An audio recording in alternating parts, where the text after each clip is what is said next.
Welcome back. Today, we'll be looking at the 7 Korean rules of pronunciation. Let's begin.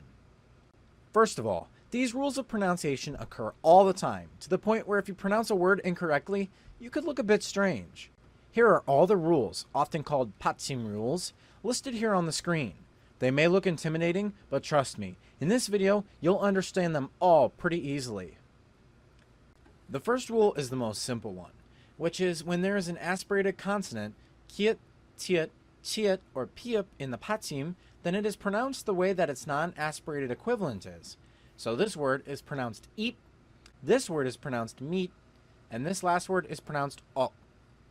Let's take a look at the most common rule, called the carryover rule, and its fancy name, which is lenition.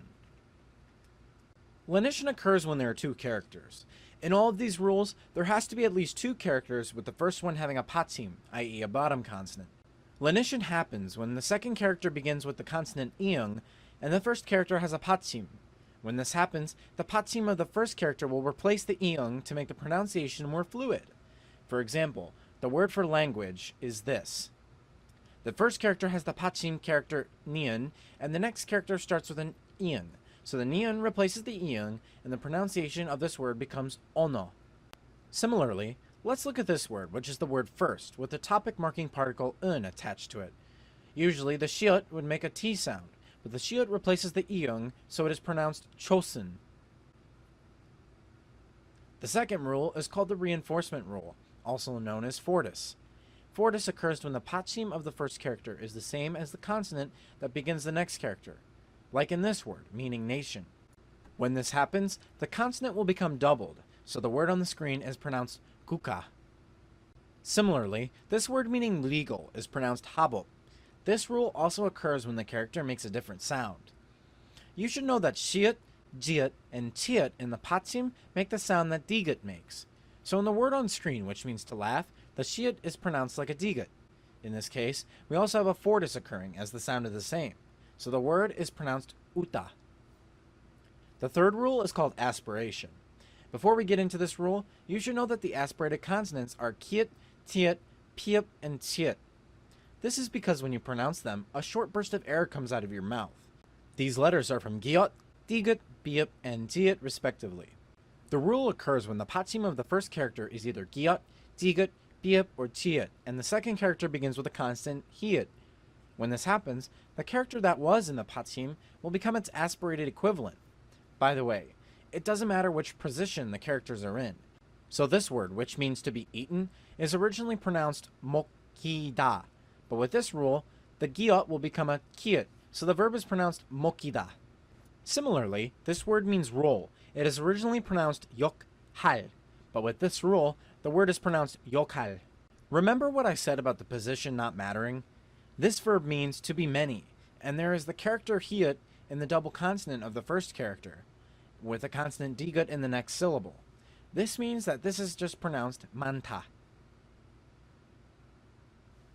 Pop quiz.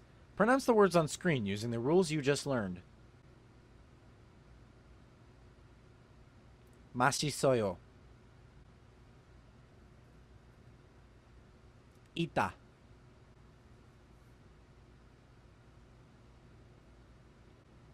Jibe.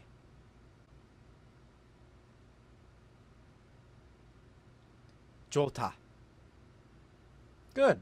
Let's move on to the next rules. The fourth rule is possibly the most difficult to understand. This is called nasalization. If the patsim of the first character is giok, digut, or biup, and the second character begins with the nasal consonants mium, niun, or iung, then the giot will turn into an iung, piup will turn into a mium, and digut will turn into a niun. The word on screen will be pronounced dut nun, but the digut meets a niun, so the digut turns into the consonant niun. Therefore, the word is pronounced dinnun.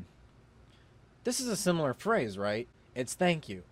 It isn't pronounced kamsahabnida because the biub meets the nasal character nian, and when this happens, the biub turns into a mium sound, so this is pronounced kamsahamnida. Finally, this word means Korean. It is hang guk mal. But because the giot in guk meets the nasal character mium, the giot turns into the character iung, so the word is pronounced hangugmal.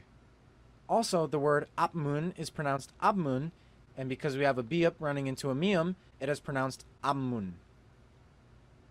Another thing happens when the characters mium, nian, or iung are in the patsim, and the next character begins with the letter ryul. If any nasal character meets the letter ryul, then the ryul turns into a nian. This means that simli is pronounced simni, hanla is pronounced halla, chongli is pronounced chongni. Here are these other words. This word becomes otnun, which is then pronounced innun.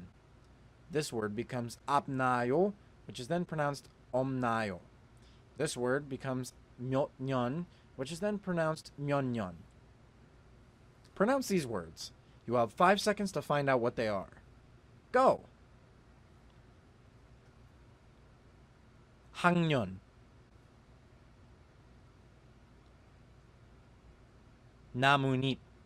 This is because shiot in the patsim becomes digut, and when digut runs into an iung, a nasal character, it becomes nian, so it is then pronounced 나뭇잎. 졸라, 종로, 승리, 존댓말. Now that we have the most complex rule out of the way, let's go to the next rule called palatalization. For this to happen, the first character has to be a patsim with the letters digut or tiet. The second character has to be e or he. Usually, lenition would take place. For example, this word should be pronounced gati, right? When digut or tiet is in the patsim, lenition occurs, but in the process, digut turns into a jiet and tiet turns into a chiot. For example, this word should be pronounced guti, but it is pronounced gucci. This word means to be closed, and it is the verb datida. The digut and hiet should make a tiet, and as it makes a tiet, the tiet turns into a chiet, so this is pronounced datida. Final rule. If the characters nian, mium, iung, or ryul are in the patsim, and the next character begins with the letter hiet, then the hiet is replaced with a patsim character. This word on screen should be pronounced amho, but it is pronounced amo. Similarly, this word meaning nurse should be pronounced kanhosa, but it is instead pronounced kanosa. However, if the hiet is in the patsim and the next character is either nian, mium, iung, or ryul, then the hiet sound just goes away. This means that this word, which should be pronounced joha, is pronounced joa.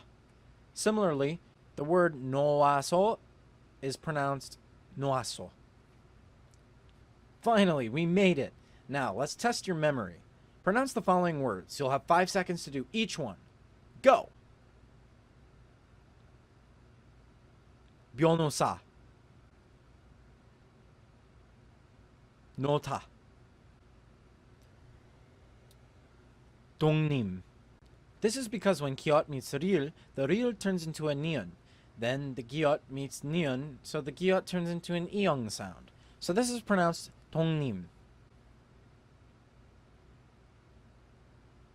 영양, 국립,